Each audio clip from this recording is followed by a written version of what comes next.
Capital Sonoro. Ahora.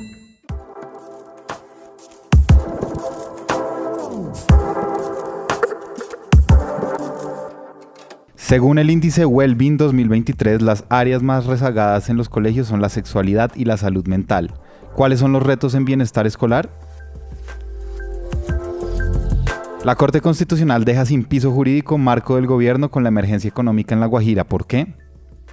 Y porque hoy es viernes, tenemos el mensaje de nuestra periodista Yaira Quintero. Ahora, un podcast.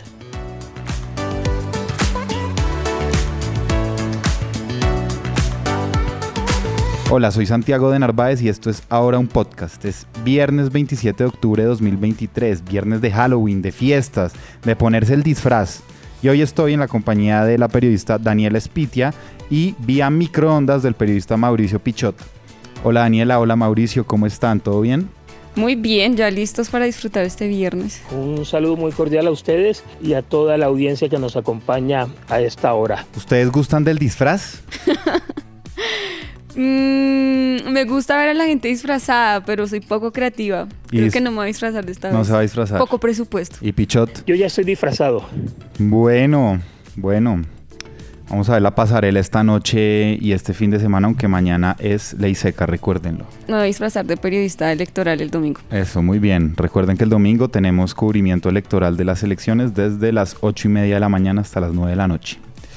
Pero empecemos directamente, Daniela, con lo que nos compete, porque según el índice Wellbeing 2023, las áreas más rezagadas en los colegios son la sexualidad y la salud mental. Pero antes de que entremos en materia, explíquenos qué es exactamente el índice de Wellbeing. Bueno, sí, arranquemos hablando un poquito como en español, ¿no? Para que podamos entender un poco de qué va esto. Es importante que cada vez que se hacen estas evaluaciones en los colegios, pues le demos como la relevancia que tiene la información de estos datos para empezar a trabajar por el bienestar en los colegios, en las instituciones educativas. El índice Wellbeing es una herramienta que permite justamente dar información sobre qué tan preparados están los colegios para ofrecer un entorno educativo seguro, saludable y protector, por supuesto, para los niños y niñas. Esta es una de las iniciativas más grandes que se conocen hasta la fecha para estudiar y analizar estas condiciones escolares, para revisar de nuevo pues, el tema del bienestar en todas las instituciones de Colombia. Esto lo lidera la organización Wellbeing desde el 2020 y con el apoyo del Laboratorio de Economía de la Educación de la Universidad Javeriana. Ellos pues entraron ya para el 2021 como a apoyar. ¿Y qué es lo que buscan, qué es lo que miran, qué evalúan con este índice? Bueno, evalúan el nivel en el que las instituciones cumplen con unos estándares de bienestar de sus comunidades educativas. Entonces lo dividen en 5 áreas temáticas, aquí les voy a contar. La primera es convivencia e inclusión. La segunda, salud mental y emocional. Tercera, alimentación y vida sana. Cuarta, sexualidad de género. Y la quinta, integridad física y seguridad. Pero, Daniela, ¿qué estándares o bajo qué referentes se evalúan estas áreas? Sí, como a qué parámetros se ciñen. Sí, estos indicadores pues muestran el nivel que tienen como de adherencia a las prácticas que realizan en los colegios, pero de acuerdo a las recomendaciones dadas por estándares internacionales. Entonces estos pues las que tienen establecidas la UNESCO y la OMS, así como Objetivos de Desarrollo Sostenible, ODS. Ok, perfecto. Entonces, ¿cuántos colegios participaron en esta evaluación? ¿De dónde? ¿Son colegios públicos, privados? ¿Cómo es la ficha técnica? Ajá. Es de ambos sentidos, es del sector oficial y del sector privado, y en este caso para el informe que entregaron este año participaron 1.476 colegios de 31 departamentos y 342 municipios de todo el país. Antes de seguir, Daniela, yo siempre le escucho a usted decir sector oficial en vez de público. ¿Hay alguna razón en especial o no? No, la desconozco, pero así es como manejan el lenguaje. En la Secretaría de Educación. Debe ser porque es lo que oficialmente, o más bien como que está a cargo de los ministerios de educación, de la Secretaría de Educación. Bueno, pequeño paréntesis. Ahora sí, cuéntenos algunos de los hallazgos, por favor. Bien, bueno, ¿qué encontraron en el índice Wellbeing para el 2023? Primero, hablemos de datos que en promedio los colegios cumplen con el 54% de las condiciones para promover el bienestar escolar de manera integral. Es decir, pues es una cifra que está como ahí en el medio, como que intenta ser más buena que mala, pero igual es como muy no sé si llamarla floja, pero no nos dice mucho, ¿no? Es decir, Sí. es un 54% de que la cosa está bien, pero creo que pudiese ser mejor. Sí. Las áreas de bienestar escolar más rezagadas, también dice el informe, en los colegios es el tema de la educación sexual y de género también, y salud mental y emocional. Digamos que esto yo también lo hablaba hace poco con la secretaria de Educación, Edna Bonilla, en Bogotá, con algunos colegas que nos citamos con ella como para revisar el plan durante este cuatrenio que ya acaba con la administración de Claudia López, y uno de los puntos que más revisaban los periodistas es eso, como que varias de las notas que hacíamos cubrimiento a diario eran temas de acoso sexual, temas de discriminación por tema de género, por orientación en las instituciones. Entonces creo que eso se une un poco a lo que data este estudio, porque sí es algo que está pasando en los colegios y que hay un rezago en ese sentido. Y que también se han disparado los índices de problemas de salud mental, de suicidios, tasas de Es suicidios correcto. en Hace jóvenes. poco también hacíamos un informe con la Universidad Nacional y me llamaba la atención que esto estaba sucediendo sobre todo en niños muy pequeños. Entonces es una situación a la que definitivamente el índice hace un llamado a que se preste mayor atención. ¿Qué más encontraron? Que en los colegios privados hay 269 estudiantes por un profesional psicosocial. Es como la equivalencia de cantidades versus cuántos profesionales de psicología y demás pues hay para atender los casos. Y en los colegios distritales hay 820 estudiantes por un profesional psicosocial, es decir, hay mayor cantidad de estudiantes, por supuesto, por el mismo profesional. Ya. Entonces también ahí hay como ¿Un rezago o qué? Sí, una serie de brecha que también hay que revisar para los colegios oficiales, Ajá, para oficiales. los distritales. Sí. Bien, también revisaron que el 32% de los colegios considera que acompañan adecuadamente las necesidades de salud y bienestar, es decir, mental, físico y social. Es decir, la percepción que tienen los colegios de sí mismos es que lo están haciendo bien, pero igual es un 32%, sigue siendo una cifra baja.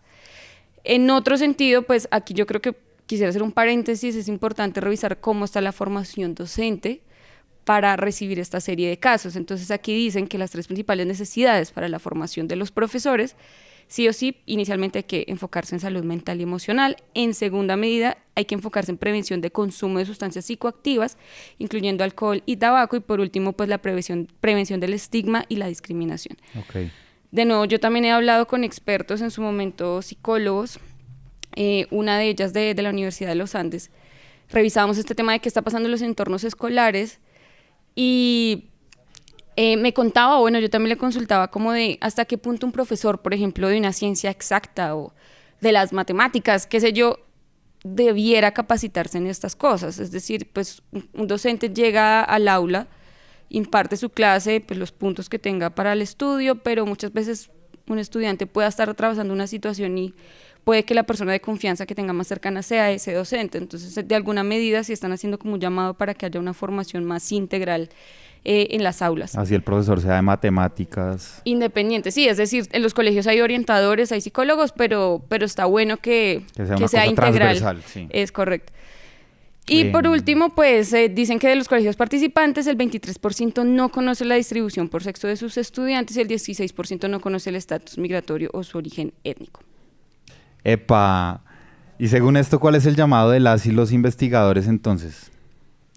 Bueno, yo creo que ahí regreso un poco a lo que ya estaba yo contando. Con estos resultados, pues de los investigadores hacen un llamado a prestar mayor atención al ambiente en los entornos escolares, en especial con el aumento de casos de acoso escolar y situaciones relacionadas a salud mental y emocional que se han reportado desde el retorno a la presencialidad. Digamos que la pandemia aquí también jugó una situación muy clave porque los niños en el encierro pues pierden esa capacidad de relacionamiento con los otros y se pierde ese tema de la otredad, ¿no? Como de entender las diferencias de quien tenemos al lado y ahorita con la presencialidad y lo que hay post pandemia pues es uno de los retos. ¿Cuál es el contexto? Mejor dicho, tenemos cifras de cosas que se estén viviendo en Bogotá que se deriven de estas falencias. Usted ya ha hablado de la pandemia, pero ¿qué otras podemos identificar o qué otras situaciones pueden mostrar las problemáticas a las que hay que ponerle ojo? Sí, Santi, de hecho hace poco hicimos un programa especial de violencia en entornos escolares y pues uno de los datos que más resaltamos como el dato del día es que en Bogotá ha llamado el tema de las riñas a las afueras de los colegios. Esto es algo que sabemos de hace mucho, la famosa frase de a la salida nos vemos, es decir, son cosas que nos cuentan nuestros papás, nuestros abuelos, no es de ahora, pero lo que preocupa es que, por ejemplo, en el 2023 Con corte a cifras del 31 de agosto se reportaron 2.037 riñas en los colegios de la capital, y este es un dato que en solo 8 meses del año, con corte a agosto, ya sobrepasó al de la totalidad del 2022, que fue de 1.982 reportes. Hijo de madre. Bueno, puede resultar una pregunta esta que le voy a hacer retórica, pero ¿por qué es importante apuntar a la salud y al bienestar escolar? Mira, que hay otro eje, y es que los investigadores de este índice de Wellbeing advierten que los colegios con programas de salud y bienestar escolar han demostrado, primero, reducir el ausentismo escolar entre un 20 y 60%, disminuir también entre un 5 al 6% la depresión, la tristeza y las autolesiones, y aumentar en un 7% la satisfacción con la vida personal, familiar y escolar, y por supuesto esto recae en una mejora del mismo desempeño académico. Porque ellos, por ejemplo, encontraron que por cada punto en el índice Wellbeing, el puntaje global Saber 11 aumenta 0,96 puntos. Es decir, también es como pensar que en un entorno íntegro para el joven, para el niño, en el que se sienta cómodo, en donde tenga un respaldo para su salud mental, para trabajar en sus emociones, esto también recaba en buenos resultados académicos. Mejor aprendizaje, más aprendizaje. Pero bueno, entonces esto quiere decir que falta, hay mucho por hacer. Sí, ellos insisten que los colegios tienen un avance muy desigual en cuanto a la promoción del bienestar. Veíamos un poco también ahorita lo del tema del distrital privado, cuántos orientadores, cuántos profesionales hay para atender los casos en cada sector, por el número de estudiantes. Y yo creo que pues ahí recae como la situación, no se trata como de decir o generar una brecha y un estigma, pero sí, pues esto lo que nos estás mostrando es que se necesita más atención por parte de las autoridades. Bueno, bien, estaremos entonces, Daniela, pendientes y esperemos que este llamado suyo y pues de los resultados del informe Wellbeing tengan eco. Escúchanos en www.dcradio.gov.co www.dcradio.gov.co DC Radio. En nuestro programa informativo de hoy, que se emite todos los días al mediodía, hablamos de la situación carcelaria en Bogotá hicimos una mirada panorámica, porque ya hemos hablado en este espacio a mediodía de la salud en cárceles y también de la educación en los centros penitenciarios. Esta vez quisimos hacer como una mirada más general de cómo está la situación carcelaria en Bogotá. Por supuesto, lo que más salta a la vista es el hacinamiento, como es la situación en las distintas cárceles de Colombia. En 3 de las 4 cárceles de la capital, el hacinamiento es del 25%, es decir, hay en promedio casi 2.600 personas más de las que caben. Estas 3 cárceles, hay que decirlo, son las administradas por el IMPEC. La 4ª cárcel es la cárcel distrital, que está a cargo de la Secretaría de Seguridad, cárcel que no tiene hacinamiento. Si desglosamos esta cifra, la anterior, la del 25% de hacinamiento, en las 3 cárceles administradas por el IMPEC, es decir, La Picota, La Modelo y El Buen Pastor, encontramos que el hacinamiento en La Picota es del 21%, en La Modelo del 22% y en El Buen Pastor, óigase bien, Daniela, porque es además una cárcel exclusivamente de mujeres, es del 49%. Si se perdió el programa y quiere saber más de este tema, entender por qué esta situación es tan complicada en términos de política carcelaria y qué posibles soluciones hay, vaya de inmediato a YouTube. Y por supuesto no se pierda la siguiente emisión, que será el próximo lunes, donde haremos un balance del Consejo, de los 4 años del Consejo de Bogotá. También recuerden ver este domingo, como les decíamos, el cubrimiento electoral que haremos en Ahora Vote de 8:30 de la mañana a 9 de la noche, con análisis, datos, reportajes y obviamente presencia de nuestros periodistas en las localidades. No se lo pierdan desde las 8:30 de la mañana. Mamá, papá, a veces quiero hablarte, pero no sé cómo abordarte. Sé que tú lo has notado, sabes que algo me pasa. Quizás me están molestando en el colegio o soy yo el que está aprovechándose de alguien. Para mí es importante que hables y a veces solo me escuches así no estés de acuerdo. Porque muchas veces el bullying lo podemos detener si lo hablamos. Amix, date cuenta. Eso también es bullying. Digamos no más bullying en Eureka, tu canal.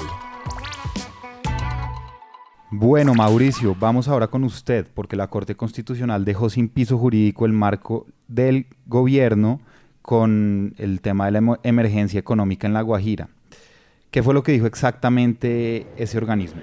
La Corte, al entrar en el estudio de las medidas adoptadas por el gobierno deja sin piso jurídico este decreto.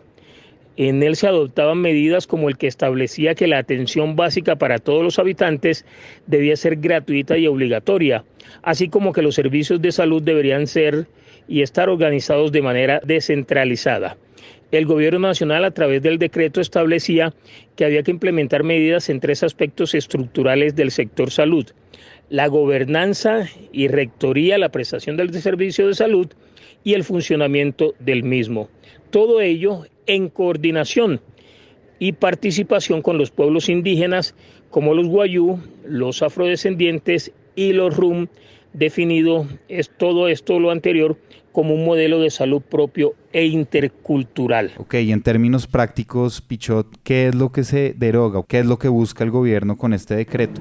Sí, en efecto, ha habido una decisión importante de la Corte Constitucional en estas horas más recientes y tiene que ver con que el máximo organismo de vigilancia de la Constitución determinó que este tipo de iniciativas, los decretos que había proferido el gobierno nacional hace unas semanas para tratar de contrarrestar la caótica e histórica situación de salud, de falta de agua potable, de desnutrición, de todos estos elementos que hacen parte de La Guajira, no son ajustados a la Constitución Política del 91, es decir, no son exequibles, dijo la Corte Constitucional en estas horas más recientes. Declaró inexequible el decreto 1085 del 2023 y otros 4 decretos que habían sido expedidos por el gobierno nacional. ¿Y el gobierno ha dicho algo?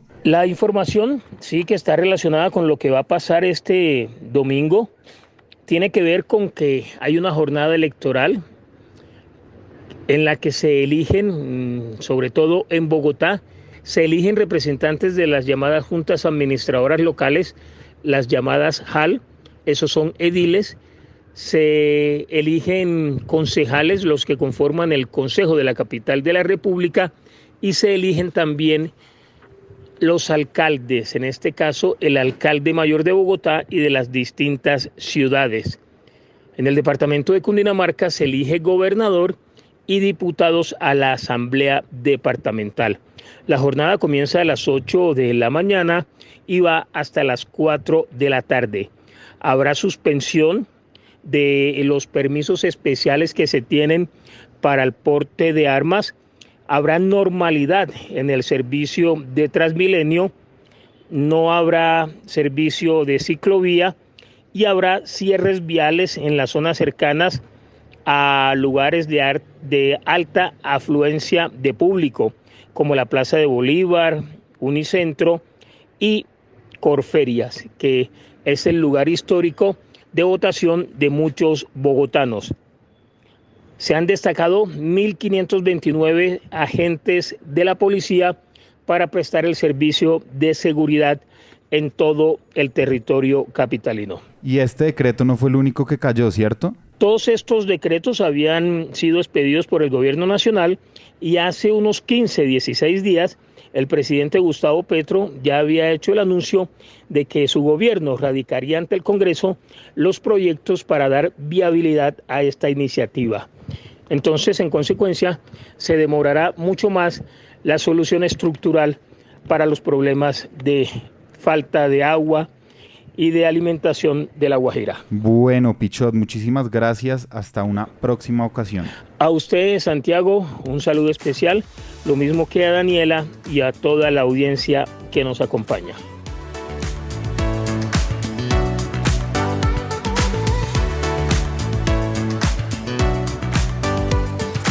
Y hoy, porque es viernes, tenemos el mensaje de Yaira Quintero. Adelante, Yaira, cuéntenoslo todo. Hola Andrés, ¿cómo estás? Gracias por darme la bienvenida nuevamente a este espacio. Yo feliz y contenta y dichosa de compartir la información a todas las personas que nos están escuchando y qué gusto estar aquí nuevamente un viernes.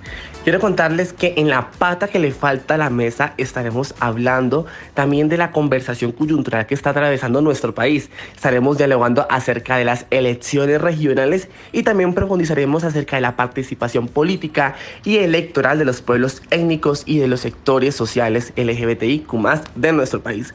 Pero para hablar sobre eso, también quiero contarles que tenemos a dos grandes y expertas invitadas, y una de ellas es María del Rosario Perea. María del Rosario es chocuana, nacida en Bogotá, actualmente está coordinando el componente de inclusión y diversidad de la misión de observación electoral, la MOE, y también tendremos a Dane Aro Belmont, defensora de derechos humanos de personas trans, y es la directora ejecutiva de la Fundación Grupo de Acción y Apoyo para Personas Trans.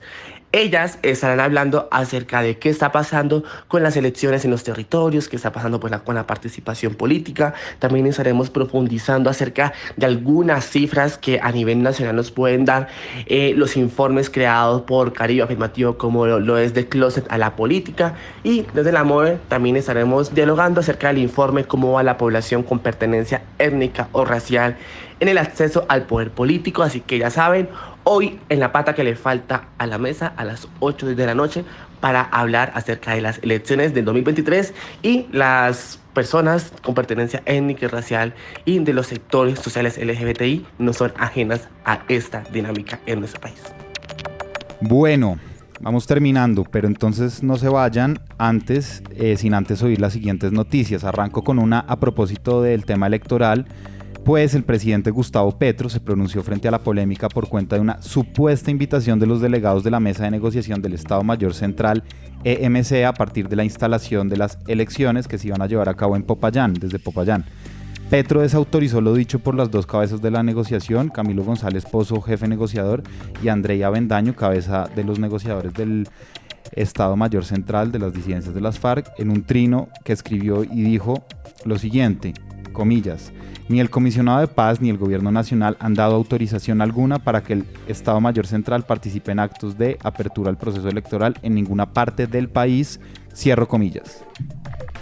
Sigo con una de salud y judicial, porque la Fiscalía General de la Nación presentó una acusación en contra del expresidente de la entidad promotora de salud, EPS Medimás, Néstor Orlando Arenas Fonseca, y el propietario y la representante legal de la compañía Century Pharma SAS, José Leonidas Olaya Forero y Mercedes Barrera Botia, respectivamente. Estas personas serían las responsables de varias irregularidades detectadas en dos contratos celebrados en enero y diciembre de 2017 para el suministro de medicamentos, insumos y dispositivos para pacientes que padecían enfermedades huérfanas. Por esto, una fiscal de la Dirección Especializada contra la Corrupción acusa al expresidente de Medimás y a los dos contratistas por los delitos de interés indebido en la celebración de contratos, peculado por apropiación y falsedad en documento privado. Va otra por las elecciones del domingo. Recuerden que las elecciones van de 8 de la mañana a 4 de la tarde, hora en la que se cierran las urnas. No lo dejen para último minuto. Recuerden que hay ley seca desde las 6 de la tarde del sábado 28 de octubre hasta las 6 de la mañana del lunes 30 de octubre. Asimismo, se suspenden los permisos especiales de porte de arma de fuego y traumáticas a personas naturales, también desde las 6 de la mañana del sábado 28 de octubre hasta las 6 de la mañana del lunes 30 de octubre de este año. Y técnicamente, aunque hablamos de disfraces al principio, la fecha de celebración del Halloween 2023 para adultos se movió para el próximo sábado 4 de noviembre. Oiga bien, Daniela y Mauricio. También se informó que durante el domingo 29 de octubre no se llevará a cabo la ciclovía y que el sistema de Transmilenio va a operar con normalidad, pero habrá cierres viales en las zonas cercanas a la Plaza de Bolívar, Unicentro y Corferias. 1.529 policías acompañarán la jornada en Cundinamarca. Recuerden que está prohibido el uso de celulares en los puestos de votación. Bueno, eso fue todo. Ahora es un proyecto periodístico de Capital que está en televisión, en YouTube, en las redes sociales y aquí en podcast. Busque a Capital Político y de vital importancia para saber lo que pasa en la política y la cultura respectivamente. También a nuestro podcast de música que se llama así, nuestro podcast de música, que está finísimo. Y despierte todas las mañanas con nuestro boletín en su correo electrónico. La producción de este podcast está a cargo de Diego Guerrero, la escritura está a cargo mía, de Santiago de Narváez y de Juan Pablo Conto. La edición de sonido está a cargo de Cian Bernardo González, la dirección de los periodistas del Sistema Ahora está a cargo de Andrés Páramo, la de Capital Sonoro a cargo de Santiago Rivas y la del Sistema Informativo Ahora a cargo de María Paula Martínez. Este episodio ha sido grabado en los estudios de DC Radio. Nuevamente, gracias a DC Radio por recibirnos. Según el oráculo de Google, mañana sábado tendremos una mínima de 12 grados y una máxima de 19 grados, con un 50% de probabilidades de lluvia, muy similar a lo que podría suceder el domingo y a lo que ha sucedido en estos últimos días. Mejor dicho, salgan con paraguas por si acaso y voten. No termine el día sin información, búsquenos en todas las plataformas de podcast y compártanlo. Buena suerte, buen fin de semana y hasta luego. Capital Sonoro.